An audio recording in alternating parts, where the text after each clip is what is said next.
Hello friends, சூப்பரான ஒரு சுவையான மண்சட்டியில் வறுத்தரைச்ச சூப்பரான மீன் குழம்பு. அதுக்கு ஃபஸ்ட்டு கடாயில் எண்ணெய் ஊற்றிக்கோங்க. 1/2 டீஸ்பூன் வெந்தயம், 1/2 டீஸ்பூன் கடுகு தாளித்து ஒரு பெரிய வெங்காயம் வதக்கிருக்கேன். அதோட 10 சின்ன வெங்காயம் க்ரஷ் பண்ணி போட்டிருக்கிறேன். சின்ன வெங்காயம் க்ரஷ் பண்ணி போடும்போது சுவையாக இருக்கும்.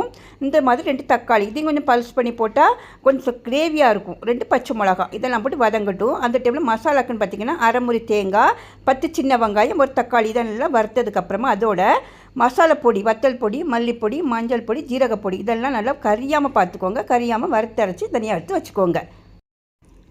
அப்புறமா இந்த சைஸில் புளி இதை நல்லா கரைச்சி நம்ம தக்காளி வெங்காயம் வதங்கிட்டு அதோட ஊற்றுங்க. புளி ஸ்மெல்லாம் போனதுக்கப்புறமா வறுத்தரைச்ச மசாலா உள்ளே போட்டு மிக்ஸ் பண்ணிக்கோங்க. தேவையான அளவு தண்ணி, உப்பு போட்டு நல்லா கொதிக்கட்டும். கொதிச்சதுக்கப்புறமா 3/4 கிலோ மீன் எடுத்துருக்கேன். எந்த மீனாலும் சுவையாக இருக்கும். மீனும் போட்டு நல்லா கொதித்து எண்ணெய்லாம் பிரிஞ்சு வர டைமில் சூப்பரான மீன் குழம்பு தயாராகும் ஃப்ரெண்ட்ஸ். இதே மாதிரி ட்ரை பண்ணி பாருங்கள். நம்ம சேனல் சப்ஸ்கிரைப் பண்ணிக்கோங்க. ஓகே, பாய், தேங்க்யூ.